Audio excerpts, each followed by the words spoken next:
It wasn't built to impress. It was built to see what might work next. Most trains back then were built to look impressive. This one wasn't. Santa Fe tried something different, using steam power wrapped in a very modern idea, and people didn't really know what to do with it. Today we'll be looking at the Santa Fe Blue Goose and why it quietly showed a future railroads chose to ignore. Number 8. Built for image as much as speed. By the 1930s, trains weren't competing with other trains anymore. They were competing with cars and planes. So looking fast and modern became just as important as being fast. And what happens when a railroad builds a locomotive, not just to pull trains, but to sell an idea? That's where the Blue Goose came in. Officially known as Santa Fe's streamlined diesel passenger locomotive, it wasn't designed to replace steam overnight.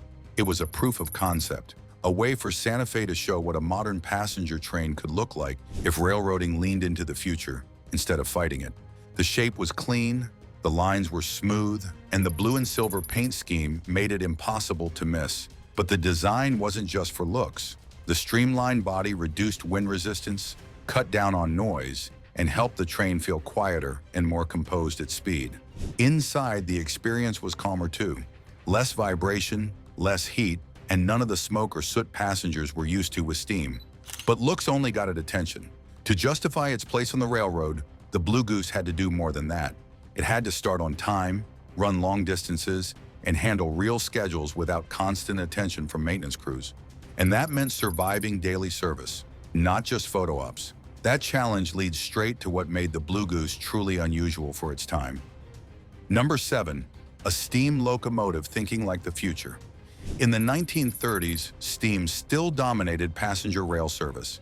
Diesel existed, but it wasn't trusted for mainline passenger work yet, and most railroads were still refining steam rather than replacing it. So why would Santa Fe push steam in such an unconventional direction? Because Santa Fe wasn't trying to abandon steam yet.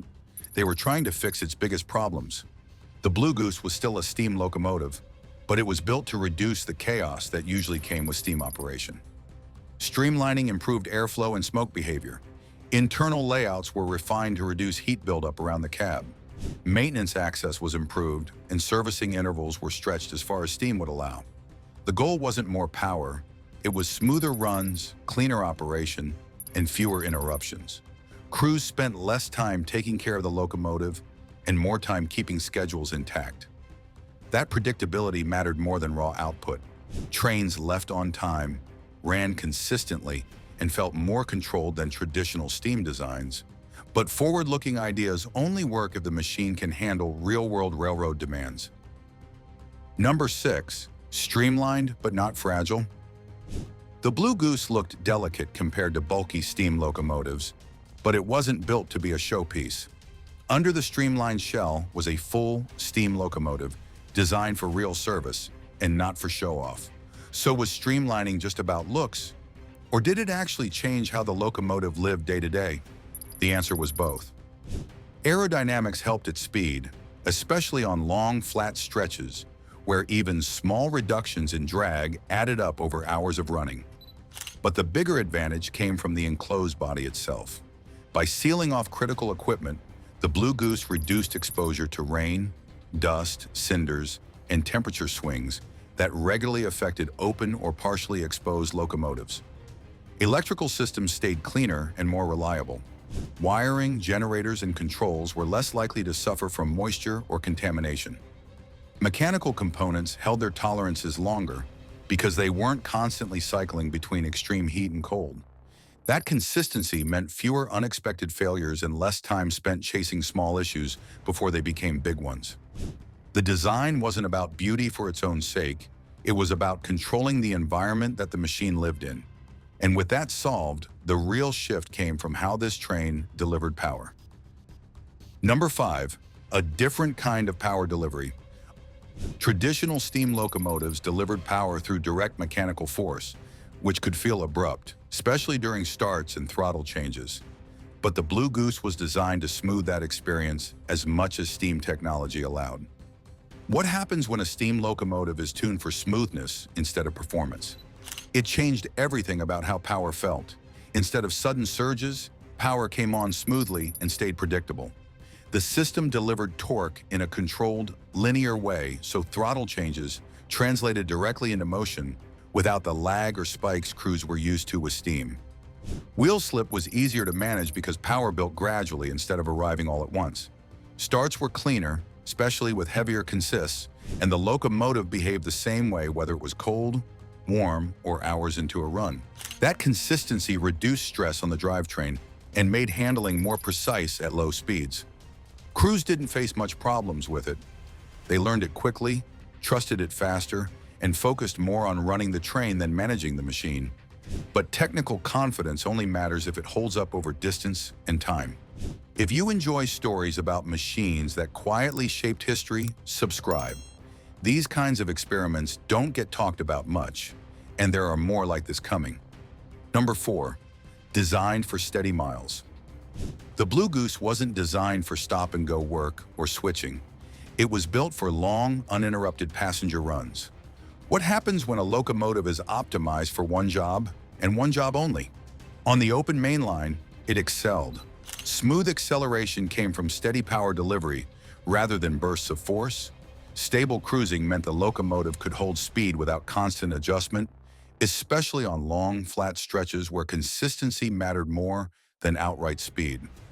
Minimal interruptions came from fewer mechanical checks and less heat-related stress during extended runs. Crews finished runs less fatigued because the locomotive demanded less constant attention. Throttle inputs were responsive, braking felt more controlled, and there was no need to manage fire, water, or pressure along the way.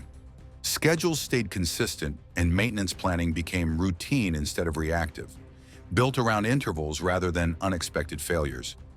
In its ideal environment, the Blue Goose felt ahead of its time. That predictability is what turned it into something crews depended on. Number 3, crews learned to rely on it. Trust isn't built on specifications, it's built on repetition. So how did the Blue Goose feel day after day? It felt familiar because it didn't demand too much. The controls behaved logically, the responses lined up with expectation, and nothing required too much thinking. Engineers didn't have to anticipate quirks. What you asked for is what you got. That changed how crews worked. Instead of staying half a step ahead of the locomotive, they treated it like stable equipment. Training time dropped, and handoffs between crews were smoother. Experience still mattered, but the machine no longer punished inconsistency. It wasn't impressive, it was cooperative, which made it easier to depend on. The issue was that railroading at the time still rewarded spectacle over cooperation. But here's the twist. Everything that made the Blue Goose impressive also made it expendable. Number 2, too early for its own good. The Blue Goose arrived before the system around it was ready. What happens when an idea arrives before the industry can fully support it? In the Blue Goose's case, the idea was sound, but the system around it wasn't ready yet. Maintenance networks weren't standardized. Shops were set up for conventional steam locomotives with exposed components and straightforward access. Shops, tools, and routines were designed for boilers, valve gear, and running gear that crews could reach quickly, not streamlined casings that covered critical systems and changed how routine servicing had to be done. Even simple inspections took more time, and replacement parts specific to the streamlined design weren't widely available, which meant small issues could take long time to get fixed. While the Blue Goose could be operated reliably, it didn't fit neatly into existing maintenance schedules or established servicing workflows. Supporting it required adjustments the industry hadn't standardized yet. Later streamlined steam and early diesel locomotives would benefit from clearer design conventions and more mature support systems. The Blue Goose didn't have that advantage. It didn't fail because it was bad. It faded because the timing wasn't right. And that early arrival is exactly why the Blue Goose still matters today. Number 1, why the Blue Goose still matters. The Blue Goose represents a moment when railroads tested the future, carefully, quietly, and without guarantees. It showed that steam locomotives could be smoother, cleaner, more controlled, and more passenger-friendly than their predecessors, without abandoning steam entirely. But it also revealed steam's limits. Even at its most refined, it was still complex, labor-intensive, and dependent on systems that were about to be replaced. It showed what was possible, even if it didn't stay long enough to become normal. The Santa Fe Blue Goose didn't change railroading by lasting forever. It mattered because it showed what was coming before anyone else was ready. Some machines don't define an era, they quietly point toward the next one. If this story interested you, check out the video on the channel about the EMDF unit. It picks up right where this leaves off and shows how diesel went from experiment to standard. And if you want more stories like this, hit subscribe. More deep dives are on the way.